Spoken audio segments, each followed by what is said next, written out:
Yo, what's up? All my homies, homettes, dudes and dudettes. It's your boy Will back again. I'm about to run through a list of 10 masculine fragrances that you can wear pretty much anytime if you got that masculine kind of vibe going on. But these are masculine, and most of them are made for winter, but I got a couple that's made for the summer also. Let's check them out.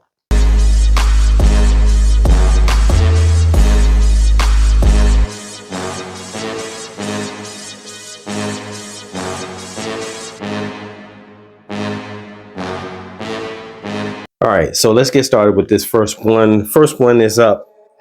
This fragrance is a dark, heavy fragrance. It's mainly made for the winter or fall time, but if you got a nice swag going on, you probably can wear it in the spring and maybe in the summer if it's controlled environments like in the air conditioning.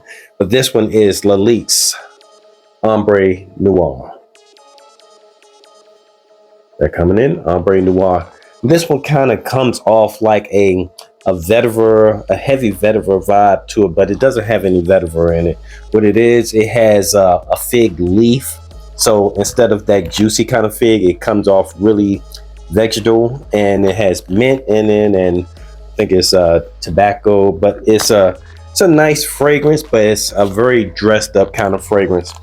Even though it's not that expensive, it is a very dressed up kind of fragrance.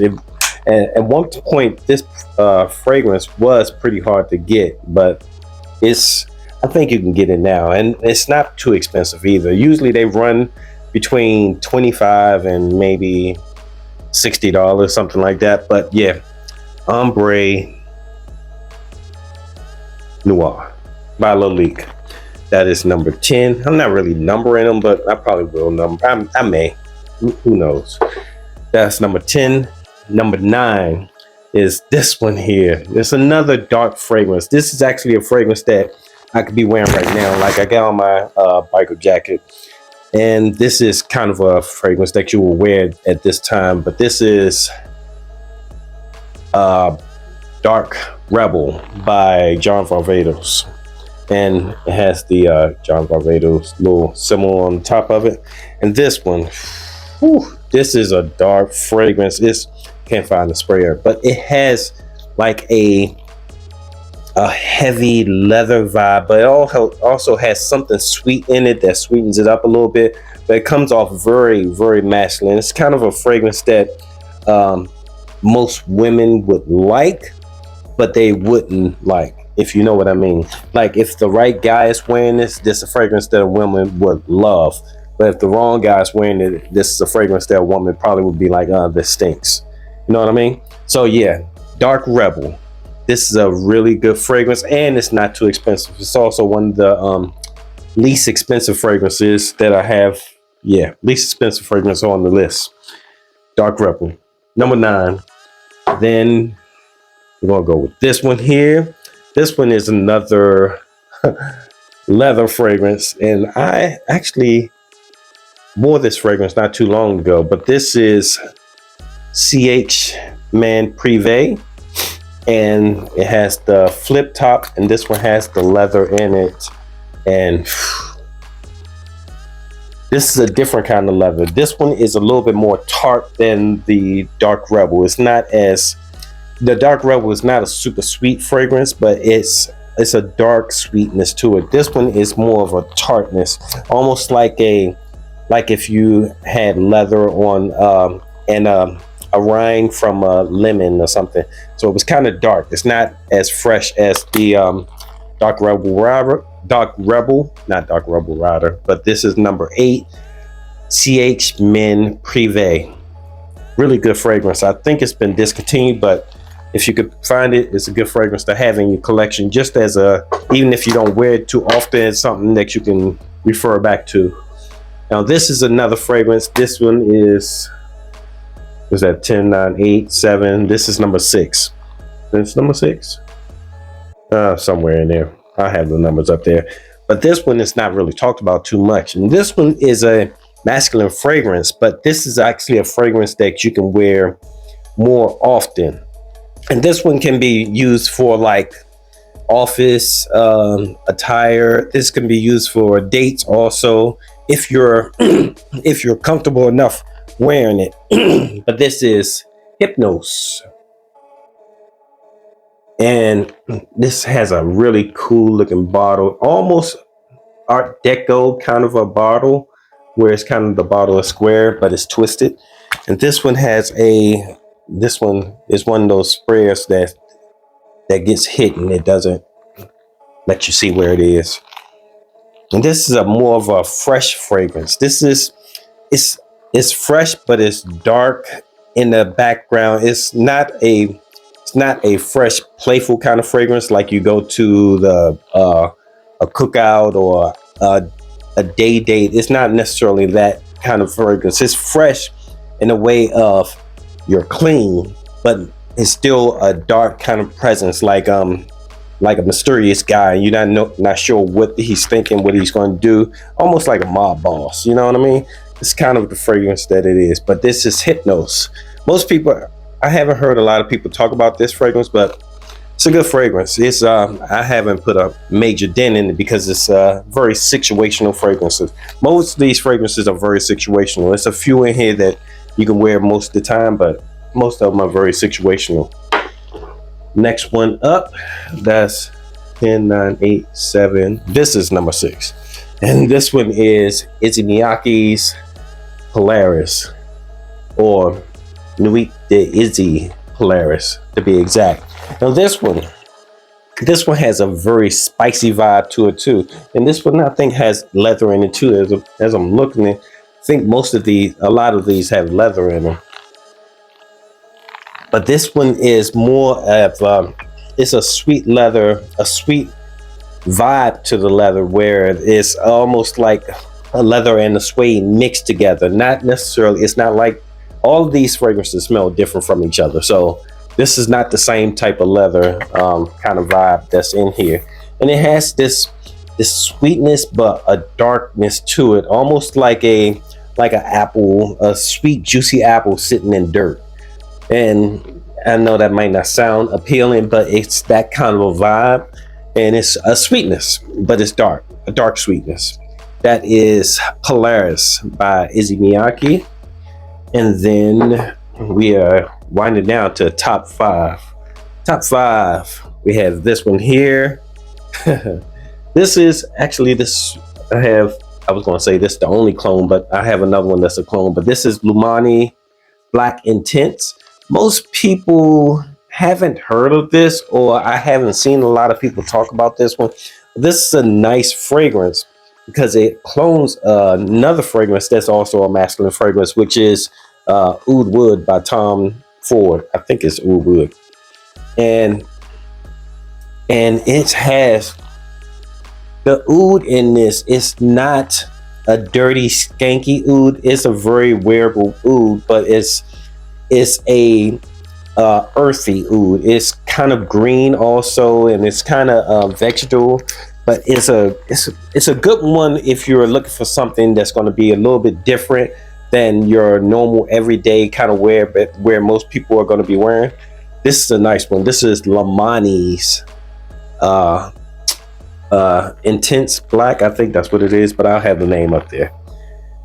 And the next one here, this is another good one. Oh, and that the Lumani, that is a fragrance that you can wear in the office also, even in the summer. Long as it's not 100 degrees, you can wear that one, and you can wear it all the other seasons also. It's kind of probably mainly geared for fall and winter, but you can wear it for spring and you can wear it for summer, as long as you're in a controlled air conditioned environment. So this next one, this is number 4. This one is Lalique White.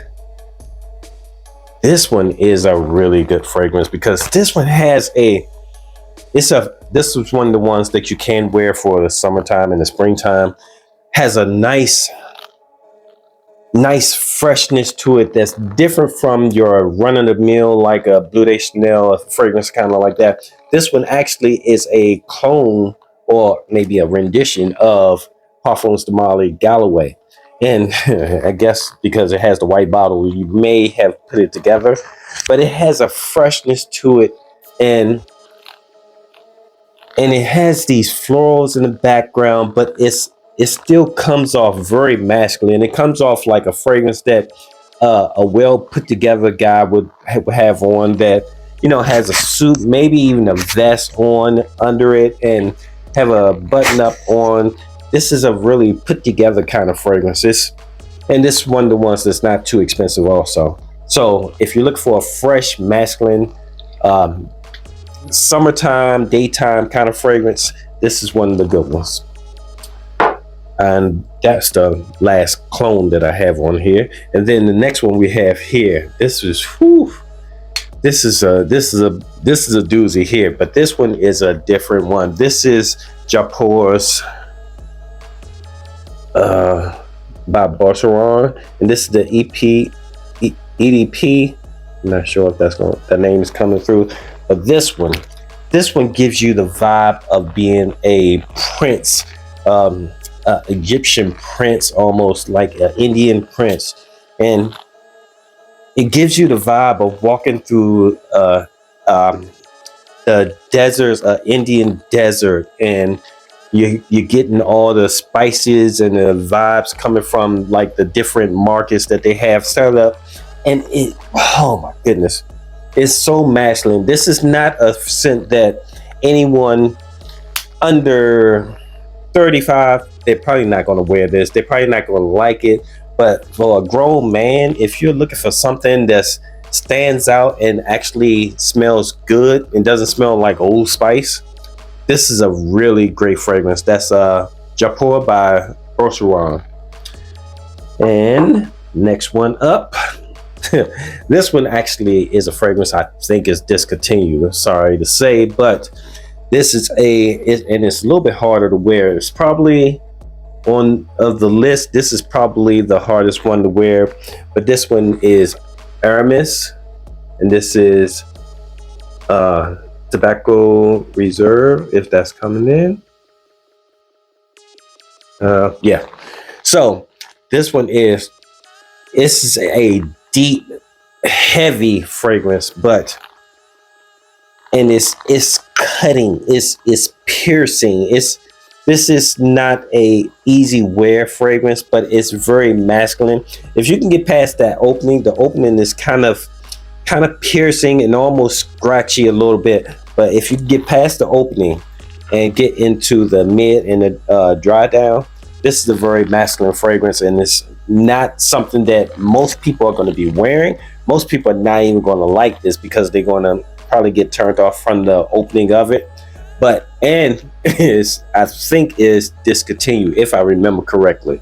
But if you can find a bottle of it, long as you don't pay too much, because when this was out, I think it was costing like maybe about $50 or something like that. But if you get a bottle for about $70, yeah, it's a good purchase. It's a good buy because it's very unique and not everybody's going to wear it. But yeah, this is Tobacco Reserve by Aramis.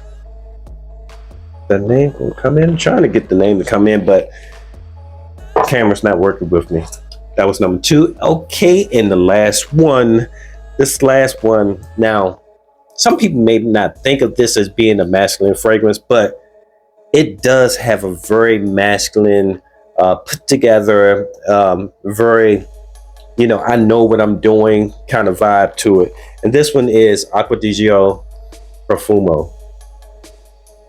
Not the Profundo, but Profumo. Profumo to me smells like the big brother, the older brother, the more put together brother than Profundo.